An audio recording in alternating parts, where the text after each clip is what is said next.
Polri segera melimpahkan barang bukti kasus korupsi ex-Jampitsus Febri Adriansyah ke Kejaksaan Agung. Pelimpahan barang bukti akan dilakukan usai kepolisian melimpahkan perkara yang menjerat Febri Adriansyah ke Kejaksaan Agung.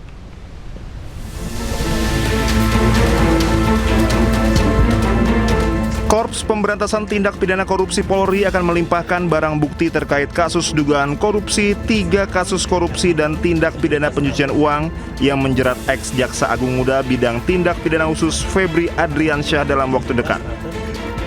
Kabak Ops Kortas Tipikor Polri Kombes Ahmad Yusuf Afandi mengatakan pihaknya akan segera melimpahkan barang bukti kasus korupsi yang menjerat ex-Jampitsus Febri Adriansyah serta pihak swasta Don Rito ke pihak Kejaksaan Agung. Pelimpahan barang bukti dilakukan setelah kepolisian melimpahkan berkas kasus Febri dan Don Rito kepada Kejagung. Pelimpahan barang bukti itu akan dilakukan secara bertahap untuk nantinya bisa ditindaklanjuti. Sebelumnya, Febri Adriansyah ditetapkan menjadi tersangka dalam perkara kasus dugaan tindak pidana korupsi dan tindak pidana pencucian uang.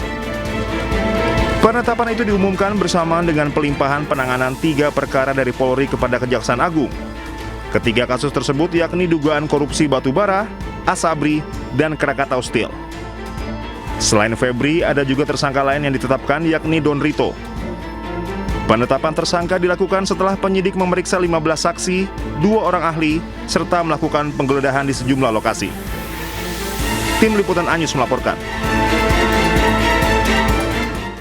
Masyarakat anti korupsi atau MAKI menilai pelimpahan kasus korupsi ex-Jampitsus Febri Adriansyah dari polisi ke Kejagung melanggar aturan. Selain penyidikan belum selesai, kasus Febri juga masih dalam tahap penyidikan dan berkas perkara belum lengkap atau P21.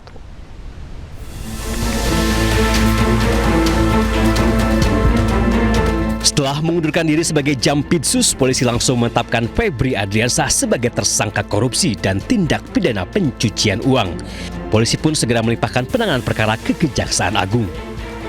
Koordinator Masyarakat Anti Korupsi atau MAKI Boyamin Saiman menilai pelimpahan perkara Febri ke Kejaksaan Agung melanggar banyak aturan. Pasalnya, pelimpahan perkara kepada Kejaksaan hanya bisa dilakukan saat penyidikan telah selesai dan berkas perkara telah lengkap atau P21. Berdasarkan Undang-Undang KPK, yang berhak melimpahkan dan mengambil alih itu hanya KPK.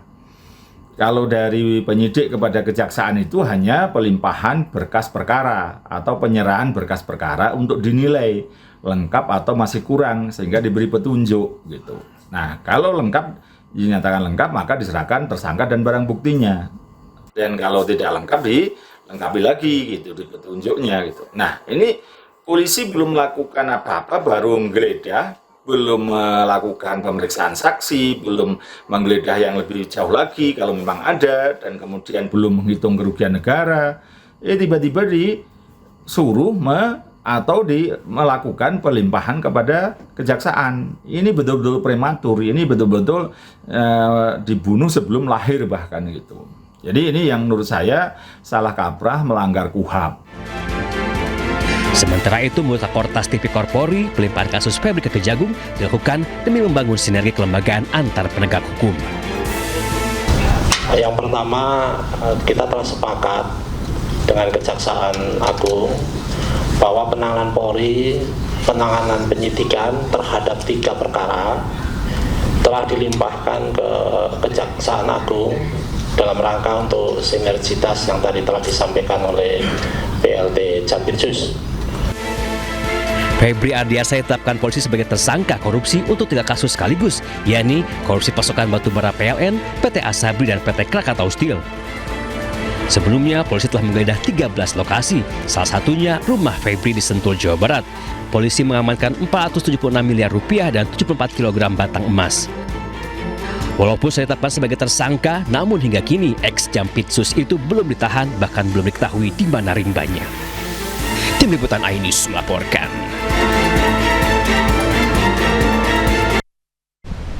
Pemirsa, untuk membahas informasi selengkapnya kami sudah terhubung dengan Ketua Masyarakat Anti Korupsi Indonesia atau MAKI, ada Bang Boyamin Saiman, dan ex-penyidik Komisi Pemberantasan Korupsi Mas Yudi Purnomo. Selamat sore. Sore Mbak.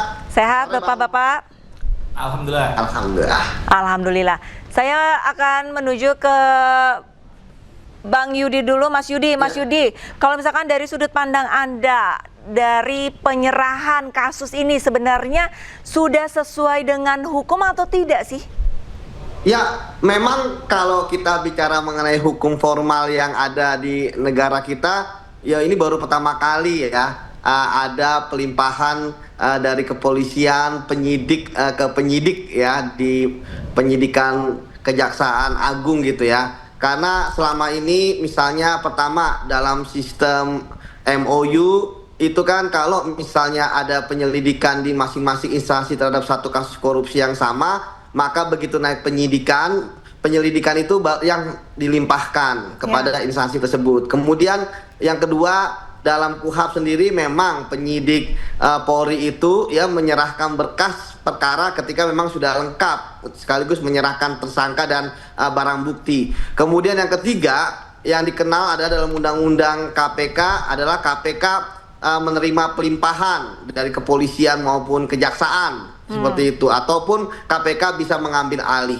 Nah, kalau dalam perkara ini memang melihat dalam seminggu ya kita bisa melihat bagaimana drama-drama yang terjadi dan lain sebagainya. Saya berpikir bahwa ini adalah suatu win-win solution ya antara dua penegak hukum, yaitu kepolisian dan kejaksaan, setelah tentu melalui komunikasi di antara para pimpinan mengenai arah dari penegakan hukum kasus ini. Yang kita tahu bahwa polisi pun ya yang sudah bekerja keras membongkar kasus ini dari awal, melakukan penggeledahan pun juga ketika melimpahkan perkara ini ke penyidik dari kejaksaan itu kan juga tidak kosongan, ya kan? Sudah ada 2 tersangka dan lain sebagainya. Artinya polisi pun percaya bahwa kejaksaan pasti akan menuntaskan kasus ini, makanya mereka melimpahkan. Seperti itu, Mbak. Oke, baik. Ke Bang Boyamin, kalau misalkan dari segi hukum formal, sepertinya ini baru pertama kali dalam sejarah di Indonesia. Tapi kalau menurut Maki, melihat independensi penyidik dalam proses transisi ini, kalau menurut Maki seperti apa? Ya banyak hal yang jadi kendala nanti. Selain menabrak KUHP itu tidak diatur dari penyidik ke penyidik lainnya, itu kalau sama-sama punya kewenangan. Kalau misalnya polisi menemukan suatu barang di tempat, oh ternyata penyelundupan, yang berwenang ini adalah penyidik dari Bea Cukai, maka oleh polisi diserahkan kepada penyidik Bea Cukai, karena memang satu-satunya penyidik Bea Cukai atau pajak itu yang memang berwenang, polisi nggak berwenang. Nah tapi ini kan polisi berwenang menangani korupsi, jaksa berwenang menangani korupsi. Jadi nabrak KUHP ini satu. Kedua, administrasinya bagaimana nanti ketika ini dilimpahkan, diserahkan kepada jaksa. Apakah akan menerbitkan sprindik baru? Apakah juga akan mengurus izin penggeledahan baru? Atau boleh mengambil alih itu tadi? Menurut saya karena tidak ada aturannya nggak boleh. Maka terpaksa kejaksaan nanti akan menerbitkan sprindik baru, memeriksa ulang, dan kemudian juga harus menemukan alat bukti meskipun memang disuplai oleh polisi. Tapi izin penggeledahan kemarin kan diberikan kepada penyidik kepolisian. Apakah kemudian itu hasil barang dari penggeledahan itu bisa kemudian langsung ditransfer kepada penyidik kejaksaan? Nah, ini yang akan banyak timbul masalah, karena nanti apa? Bisa diajukan gugatan pra-peradilan baik oleh yang tersangka atau terlapor maupun oleh korban. Korban dalam hal ini diwakili masyarakat atau LSM gitu. Untuk menguji semua ini gitu. Jadi ini yang menurut saya malah saya sejak awal mengatakan, ya biar aja kepolisian menuntaskan, nanti diserahkan kepada jaksa untuk P21 atau P19 gitu. Tapi karena ini sudah ada otorisasi dan juga arahan dari presiden, ya mau nggak mau, karena ini kan polisi sama jaksa ini di bawah presiden, nggak mungkin juga menolak. Apakah otoritas tertinggi yang sifatnya diskresi itu akan diterima oleh hukum nanti? Nah, itu akan diuji, bisa aja dari tersangka atau terlapor untuk mengajukan gugatan pra-peradilan. Kalau dikabulkan kan tidak sah pengalihannya, maka kembali ke polisi juga.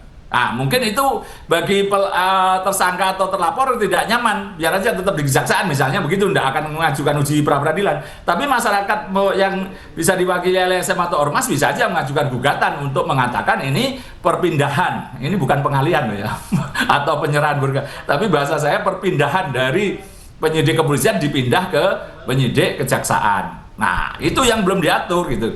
apakah saya harus maju ke Mahkamah Konstitusi misalnya dengan cara itu tadi, penyidik dapat gitu kan meneruskan penyidikannya dan teruskan pada jaksa atau di SP3.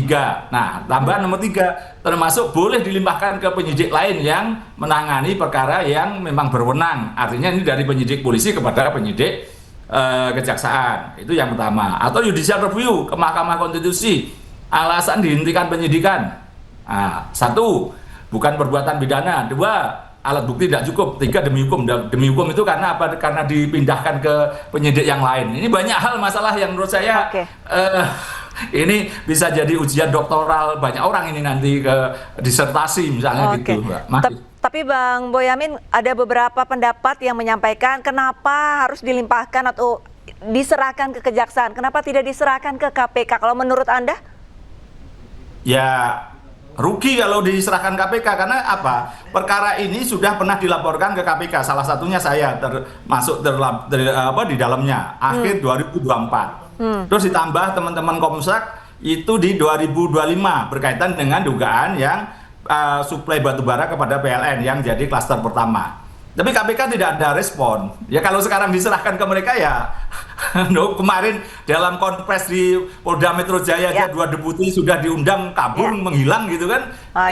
Saya ini takut gimana. Jadi ya memang solusi terbaik memang kalau tidak ditangani polisi ini ditangani kejaksaan. Karena apa? Pada periode pertama KPK itu Pak Amin Sunaryadi menemukan kasus yang dia tidak merasa tidak bisa menangani karena itu masa lalu. Terus kemudian diserahkan kepada kejaksaan dan diproses sampai putusan inkrah dan dipenjara orangnya. Ada. Jadi di KPK itu ada 2, bisa mensupervisi tapi juga bisa memindahkan kepada penegak hukum yang lain. Itu hanya KPK, kalau polisi nggak ada aturannya, Mbak. Masih. Oke, tanggapannya Bang Yudi, Mas Yudi? Ya, saat ini kan nasi sudah menjadi bubur gitu ya. Ya, saat ini pun juga kita kasih kecap dan sebagainya, dan memang belum ada, pasti ketika suasana kebatinan teman-teman kepolisian dan kejaksaan bertemu gitu ya terkait dengan apa opsi ya terkait dengan kasus ini. Saya pikir teman-teman kepolisian dan kejaksaan juga pasti sudah mempunyai banyak argumentasi hukum lah. Ini mungkin yang nanti biasanya Bang Boyamin nih akan nguji gitu ya. Jadi sebenarnya kalau untuk formil ya, apakah kemudian nanti putusannya kembali ke Polri atau tetap di kejaksaan, saya pikir oke lah itu nanti. Kita bicara mengenai saat ini. Saat ini bahwa penyerahan perkara dari kepolisian ke kejaksaan ini kan tersangkanya ada 2. Kemudian barang buktinya juga 0,5 triliun, kemudian juga emas 74 kilo, artinya ini kan fakta material. Dan kemudian sudah ada 1 yang ditahan, artinya ada PR dari teman-teman kejaksaan, yaitu pertama yaitu melakukan pemeriksaan sekaligus penahanan ya terhadap mantan Jampitsus. Itu yang pertama. Kemudian yang kedua, yang mengembangkan kasus ini ya kan ada 3 nih perkaranya, yaitu perkara PLN batubara ya ke PLTU, kemudian Asabri dan juga Krakatau Steel. Kita berharap bahwa dalam kasus ini tentu penyidik kejaksaan bisa mengembangkan, termasuk yang ketiga mengembangkan tersangka. Dan keempat yang paling penting juga bagaimana penyidiknya itu haruslah orang-orang yang independen, tidak mempunyai pengaruh ataupun pernah dipengaruhi atau pernah bekerja menjadi bawahan dan lain sebagainya. Saya pikir di kejaksaan banyak kok orang-orang yang pernah berpengalaman anti korupsi tapi tidak pernah berhubungan mempunyai konflik kepentingan dengan Pak Febri. Kemudian juga untuk audit, ya untuk audit tentu kita bisa melihat bagaimana dalam kompleks Polri ya sebelumnya mereka menggunakan BPK, dan tuh ini juga yang harus ya dipegang oleh teman-teman kejaksaan. Artinya bagi teman-teman kejaksaan, kepercayaan kepolisian, kepercayaan masyarakat ya harus mereka kedepankan gitu ya. Dan saya yakin bahwa tadi saya katakan bahwa ketika ada pelimpahan dari teman-teman polisi yang rela untuk melimpahkan kasus ini ke kejaksaan, saya yakin bahwa sudah ada komitmen dari kejaksaan. Apalagi hari ini kan kita tahu Pak Kapolri pun datang ke temu Pak Jaksa Agung ya. Artinya bagi saya ya tentu kita lihat ya ke depannya, apalagi kan katanya Pak Febri sudah dalam pengawasan teman-teman kejaksaan ya, artinya kita tunggu nih berapa hari ini apakah dilakukan penahanan atau tidak karena inilah titik awal untuk membuktikan keseriusan dari teman-teman kejaksaan dalam menangani kasus ini, yaitu penahanan seperti itu. Ya, baik. Sama-sama akan kita nantikan komitmen dari keseriusan untuk menangani kasus ini. Terima kasih banyak Mas Yudi Purnomo selaku ex-penyidik Komisi Pemberantasan Korupsi, dan ada Bang Boyamin Saiman selaku koordinator MAKI sudah bergabung bersama ini sore. Salam sehat. Wassalamualaikum warahmatullahi wabarakatuh. Waalaikumsalam. Polda Metro Jaya mengklaim penanganan kasus Roy Suryo sudah sesuai dengan ketentuan hukum yang berlaku. Selengkapnya usai jeda. Termohon telah melaksanakan tahap